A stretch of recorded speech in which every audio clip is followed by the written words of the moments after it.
एक मैंने एग्जाम्पल दिया था भोपाल का। एक महिला हमारे पास रोती रोती आई और कहती है महाराज जी हम तो पागल हो जाएंगे। हमने कहा क्यों, पागल क्यों हो जाओ? बोले महाराज जी, और वो पागल ही हो गई थी बाद में।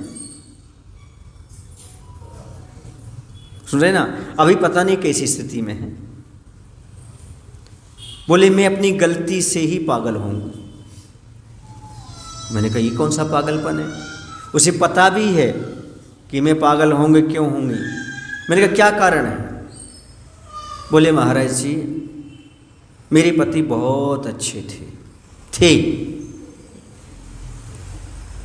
जो हम कहते थे वो पूरी डिमांड पूरी करते थे। बस उनका ये कहना रहता था बस भोजन पानी तो अपने हाथ से बना के खिला दो, बाकी तो सब हम नौकर चाकर लगा देंगे, बहुत पैसे वाले हैं, कोई कमी नहीं है। लेकिन मेरी जिद थी कि एक भोजन वाली बुलाओ। कौन बुलाओ? भोजन वाली। उन्होंने मना किया, फिर भी मैं नहीं मानी। उन्होंने बुला ली और वो खूबसूरत आ गई। उनकी किस्मत से कि मेरी बदकिस्मत से पता नहीं। और मैं तो घूमने आया, यहाँ वहाँ चली जाती, वही भोजन कराती। किनके लिए? पतिदेव के लिए।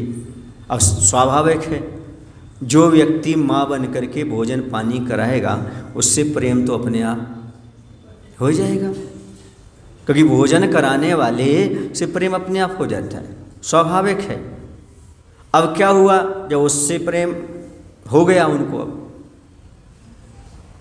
अब उनसे प्रेम हो गया, किससे? जो भोजन बनाने वाले। हमें वो ध्यान ही नहीं देते, हमसे बात ही नहीं करते और समय पर घर ही नहीं आते। फ़ोन लगाओ तो मालूम पड़ा उसका अंबाली के यहाँ है, रसोईयन के यहाँ है। क्या करें? अब तो हम बड़ा मुश्किल हो गया। हमने कहा तुमने अपने पैर पर कुल्हाड़ी पटकी है, जब तुम्हारे पति मना कर रहे थे तुम क्यों नहीं माने? समझ में आ रहा आप लोगों को? ऐसी गलती भूल कर आप मत करना, अपने पैर पर कुल्हाड़ी मत पटकना, ये पागलपन मत करना। कम से कम अपने परिवार के लोगों को हाथ से बना करके खिलाना, तभी तुम्हारा गृहस्थ जीवन सार्थक है। कहते हैं मातृहस्तेन भोजनम मातृमुखेन शिक्षणम। माता के हाथ का ही भोजन और माता के हाथ का ही मुख का ही शिक्षण।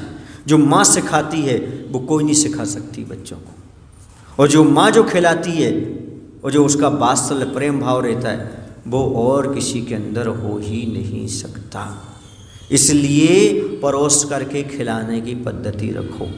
ऐसा नहीं हम बना के रखा है आप खा लेना, हम यहाँ जा रहे हैं, हम यहाँ जा रहे हैं, नहीं। अब अपने हाथ से खिलाओ उनको, मतलब मुख में नहीं, परोस करके खिलाओ। बच्चों को हाथ से भी खिला सकते, कोई बाधा नहीं। लेकिन भोजन क्यों? क्योंकि उस समय स्त्री नहीं रह जाती।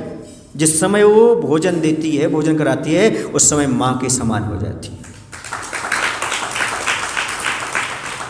आप माँ हो जाती उस समय, तब आप डांट के भी खिला लेती।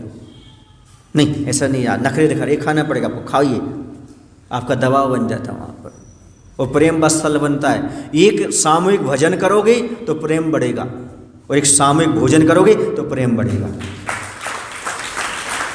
क्योंकि आपको मात्र रोटी नहीं परोसना, रोटी में प्रेम परोसना है, सेवा भाव परोसना है, वात्सल्य परोसना है, और नमोकार मंत्र में पढ़ते हुए परोसना है। अंदर अंदर भावना बातें। पहले की माताएं जो जाते हुए चकिया चलाती थी ना, तो मेरी भावना 12 भावना पड़ती थी, वो सब तो जाते थे उसमें पूरी के पूरी।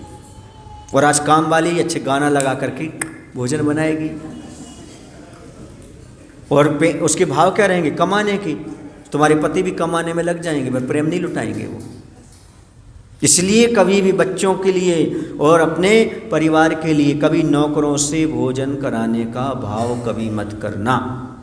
क्यों? क्योंकि मैंने सुना था पहले कि महिलाओं को अटैक नहीं आते, ना के बराबर। अब सुनने में आने लगा कि महिलाओं को भी अटैक आते। इसका रीज़न समझे आप क्या था? पुरुष को आते थे, क्योंकि पुरुष कमाना जानता था, खिलाना नहीं जानता था। जो कमाना जानता, खिलाना नहीं जानता, उसको अटैक आते हैं। लेकिन जो पहले खिला करके खाती हैं, ऐसी महिलाओं को अटैक नहीं आती। क्योंकि प्रेम में रहते हैं, वात्सल्य में रहते हैं, भाव अलग रहते हैं उस समय। समझ आ रहा है?